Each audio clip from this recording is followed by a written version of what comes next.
이제 세 번째 사연입니다.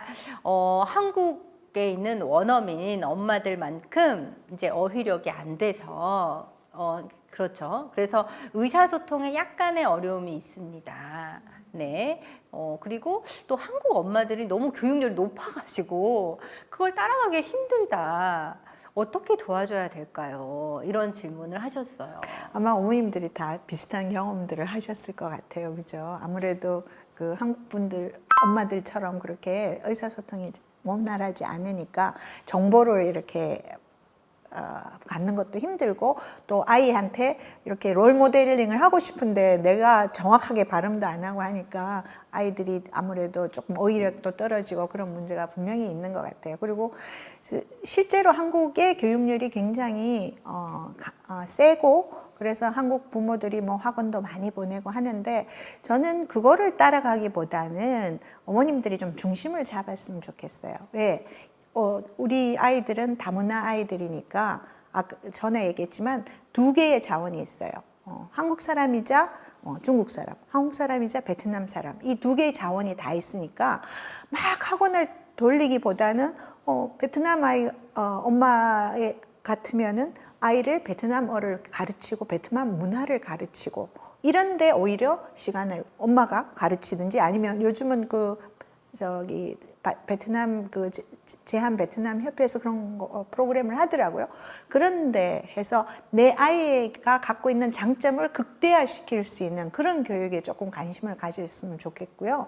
그다음에 이제 아이하고 의사소통이 잘 안 되더라도, 혹은 학교와 의사소통이 잘 안 되더라도 우리 학교 선생님들이 굉장히 적극적으로 도와줄 의향이 있기 때문에 이렇게 잘 이해가 안 되는 거 있으면 계속 전화하시고 물어보시고 이렇게 하는 거 되게 좋아해서요. 그래서 그리고 또 주변에 도움을 받을 수 있는 한국 엄마들이 있으면 하시고, 그다음에 이제 그 다문화 아이들은 학교에 그 멘토 프로그램이 많이 있거든요. 그래서 내가 할 수 없는 부분들을 적극적으로 도움을 구하시고 그 도움을 통해서 채워줄 수 있는 그런 경험들. 그러니까 자원들이 있는데 어머님들이 되게 그걸 활용하는 거를 잘 모르기도 하지만 약간 두려워하는 것도 있는 것 같아요. 왜냐하면 남한테 신세 지는 거 불편해 하시고, 뭔가 내가 그냥 알아서 해야 될 것 같고 이런데, 사실은 도움을 청할 수 있는 것도 저는 용기라고 생각하거든요.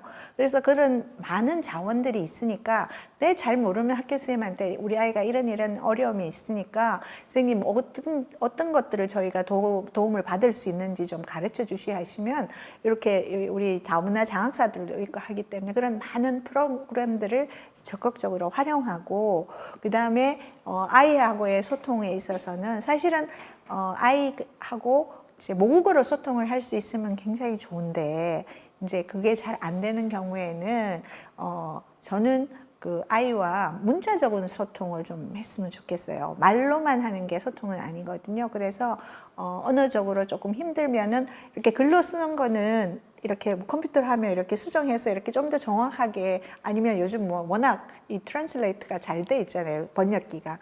그렇게 하더라도 말로 금방금방 소통이 안 되면은 엄마한테 편지를 받아본 적이 있으세요? 저는 저희 아버지가 저한테 편지를 많이 썼는데 그 사랑을 담아가지고 쓴 그 편지를 받는 기분이 너무너무 행복하거든요.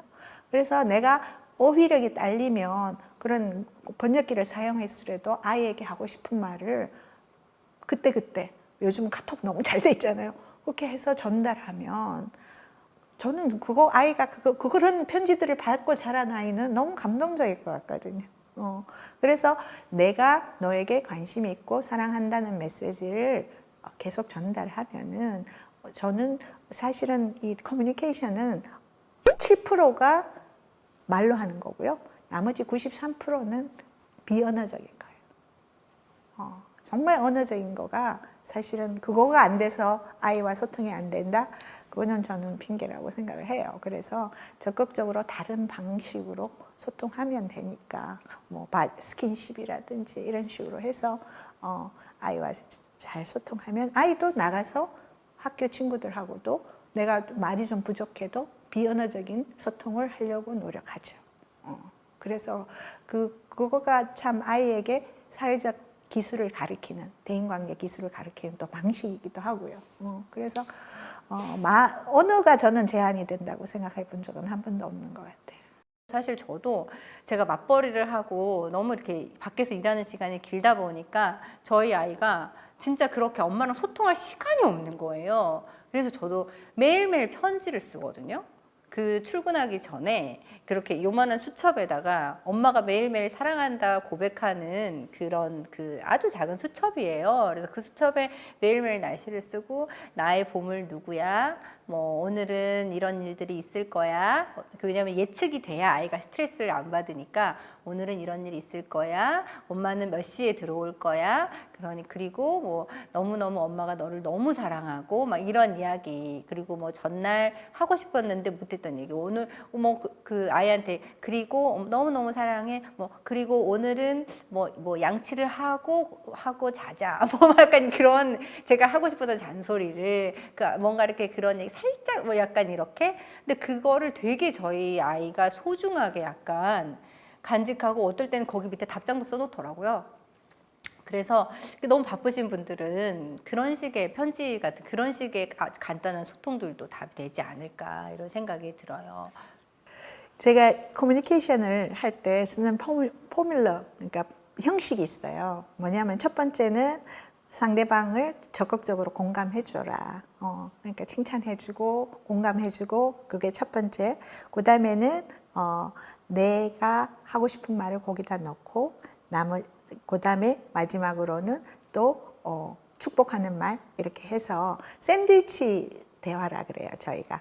샌드위치처럼 정말 우리가 잔소리만 하면 아이들이 안 듣잖아요. 그러면은 아무 효과가 없잖아요. 그래서 앞부분에 충분히 공감해주고 칭찬해주고 그 다음에 내가 정말 원하는 거 아까 선생님 말한 것처럼 하고 싶은 말 하고 그 다음에는 그렇게 했을 때 얼마나 좋은 앞으로 이런 좋은 일이 있을까 결과에 대해서 긍정적인 희망을 심어주고 해서 그런 샌드위치 기법 한번 사용해 주시면 그 커뮤니케이션 할 때 아이들하고 그렇게 하시면 훨씬 더 긍정적인 커뮤니케이션이 일어날 것 같습니다. 네, 좋습니다. 네, 근데 이제 요번에는 좀 다른, 비슷하지만 조금 다른 공부에 대한 사연이에요. 아이가 또래보다 이제 수학이나 국어의 이해력이 많이 부족합니다. 어떻게 도와줘야 하죠? 이런 질문이에요. 앞선 그 벼락치기 하는 아이를 어떻게 도와줘야 할까? 이런 공부에 대한 질문들이 있는 것 같아요. 근데 제가 실제로 저희 센터에서 보면 다른 그 아이들은 잘 모르겠는데 또 중국 배경 아이들 같은 경우는 그 학교에서 공부할 때 중국어가 약간 그 과학 이런 용어가 한국은 영어식으로 그런 표현들이 다 되어 있는데 또 중국은 또 중국의 어휘로 그게 표현되어 있다 보니까 내가 다 아는 거지만 이해를 못하는 경우. 이 친구는 지금 수학과 국어의 이해력이 부족하다 이런 얘기했지만 과학이나 역사 이런 것들 굉장히 어려워하고 이게 또래보다 더 이해력이 많이 부족하다 이런 얘기도 많이 하거든요. 그리고 지금 이 친구 같은 경우는 요즘에 한국의 수학은 그 문장으로 나와 있는 경우가 많아요. 문장으로 나와 있어서 그 문장을 이해해야 수학을 풀 수 있어요. 그러니까 어떤 문해력 그러니까 다 비슷한 거예요. 문해력이 바탕이 돼야 되는 거예요. 과학도 그렇고 역사도 그렇고 수학도 그렇고 국어도 그렇고 이렇게 약간 그런 문해력이 좀 영향을 미치는 이런 거 같은 경우에 어떻게 도움을 줘야 할까 이런 질문 같아요. 네. 근데 이제 일단은 기본적으로 문해력을 향상시키는 게 정말 중요하겠죠. 계속 아이가 한국에서 살 거면 천천히라도 그래서 저는 그 자기 레벨을 꼭 따라가기보다는 아이가 좀 어휘력이 딸리면 조금 레벨을 낮춰서라도 아이 수준에 맞는 교재들과 그런 것들을 사가지고 천천히 갈 수 있게 도와주는 거 정말 중요하다 생각해요.